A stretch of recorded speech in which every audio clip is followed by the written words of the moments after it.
Pas ketika mau dekat pintu Baitul Maqdis, giliran Umar di bawah, budaknya di atas.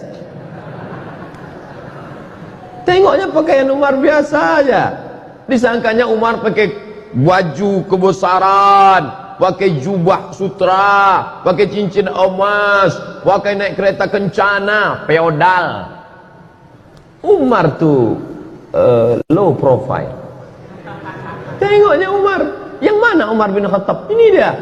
Ini Umar bin Khattab yang menguasai dari Yaman sampai ke Palestina, sampai ke Mesir itu. Ya, inilah dia. Kata mereka terkejut. Lalu kemudian Umar dipersilakan solat di gereja tempat lahirnya Isa alaihissalam. Silakan Umar solat. Umar tak mau.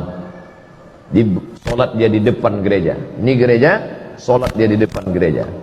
Selesai dia solat, orang bertanya, kenapa kau tak mau solat di dalam gereja itu Umar? Nanti kalian tengok. Sekarang barulah orang terkagum sama Umar. Kenapa? Sabilud dumu'i sabilun murih tanahada ya sahi kai tastari. Katolik menjajah Koptik. Begitu ceritanya, orang Koptik Mesir ini merasa terjajah oleh Romawi yang Katolik. Datanglah Islam membebaskan mereka dari penjajahan. Bukunya ditulis oleh Syekh Muhammad Al-Ghazali, gurunya Syekh Yusuf Al-Qaradawi. Makanya Mesir itu masuk Islam tidak dengan perang. Kenapa? Karena mereka merasa dibebaskan oleh orang Islam. Ketika datang Inggris setelah zaman kemerdekaan, datang Inggris bertahan di Mesir. Kata mereka, kami Inggris di Mesir bukan mau menjajah Mesir, tapi karena ingin menjaga saudara-saudara kami yang Kristen Koptik ini.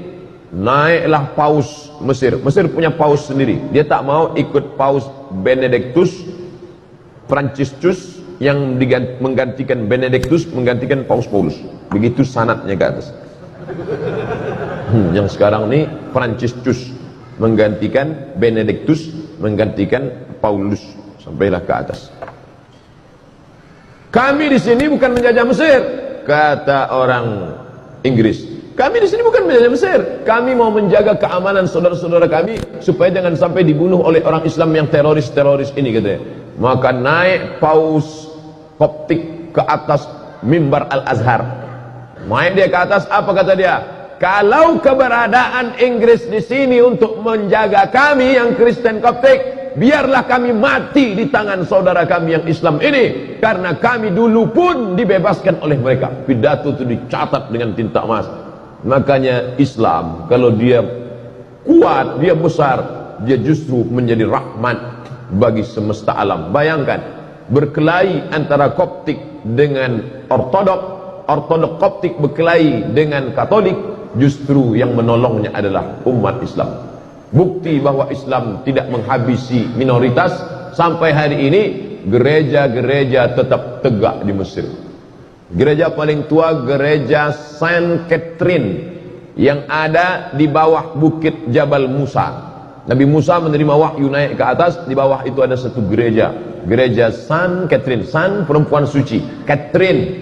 Dia ditekan oleh penjajahan, lari dia buatnya situ gereja. Masih ada sampai sekarang. Saya waktu naik ke atas bukit Tursina, kami tengok, loh kok ada gereja di bawah? Ini gereja Saint Catherine. Seandainya Umar bin Khattab waktu itu mau, bisa diratakannya semua. Itu yang kafir-kafir itu, matikan mereka semua. Dah, mana? Islam pernah berkuasa di India. Beratus tahun Islam berkuasa di India. Orang Hindu masih tetap ada. Kalaulah Islam itu ekstrim, tak ada lagi Sanjay Dutt, Shahrukh Khan, Amitabh Bachchan, udah habis itu semua udah. Islam berkuasa di Indonesia, bumi Melayu, kerajaan Siak Selindrapura, Candi Muara Takus. Bukti. Jadi bagi orang-orang yang masih juga mengatakan kami takut kalau Islam dibangkit, nanti Islam akan membunuh kami. Islam, ente kemana aja selama ini? Tak ente tengok bagaimana Mesir tetap tegak berdiri. Maka mereka berbondong-bondong masuk Islam, karena Islam datang membawa rahmatan lil alamin. Lalu kemudian Palestina yang waktu itu dipegang kuncinya oleh Kristen Ortodok, dan Islam menguasai Palestina dengan damai. Dia tak mau menyerahkan kunci ini kepada tentara-tentara. Apa kata pimpinan agama Kristen Palestina? Kunci ini hanya mau aku serahkan kepada Umar bin Khattab. Dia penasaran, mana Umar tuh, aku mau menengok Umar. Kalau mau kunci ini, datang kemari. Umat Islam kalau mau merampas kunci itu bisa aja, tariknya udah. Tapi Umar bin Khattab bijaksana, biar aku yang datang, kata Umar. Datanglah Umar. Dibayangkan si pendeta ini akan datang pasukan berkuda dengan baju besi, dengan tombak. Tunggunya lah, berkedip-kedip mata dia menengok. Manalah Umar bin Khattab. Dari kejauhan ditengoknya onta satu ekor, ada 2 orang. Yang mana Umar bin Khattab, kata dia. 2 orang ini ganti-gantian. Kadang budaknya di atas, kadang Umar di bawah. Kadang Umar di bawah, kadang budak di atas. Pas ketika mau dekat pintu Baitul Maqdis, giliran Umar di bawah, budaknya di atas. Tengoknya pakaian Umar biasa aja. Disangkanya Umar pakai baju kebesaran, pakai jubah sutra, pakai cincin emas, pakai naik kereta kencana, feodal. Umar tuh low profile. Tengoknya Umar. Yang mana Umar bin Khattab? Ini dia. Ini Umar bin Khattab yang menguasai dari Yaman sampai ke Palestina, sampai ke Mesir itu. Ya, inilah dia.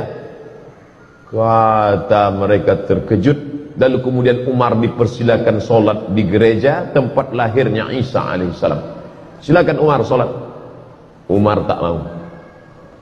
Solat dia di depan gereja. Ini gereja, solat dia di depan gereja.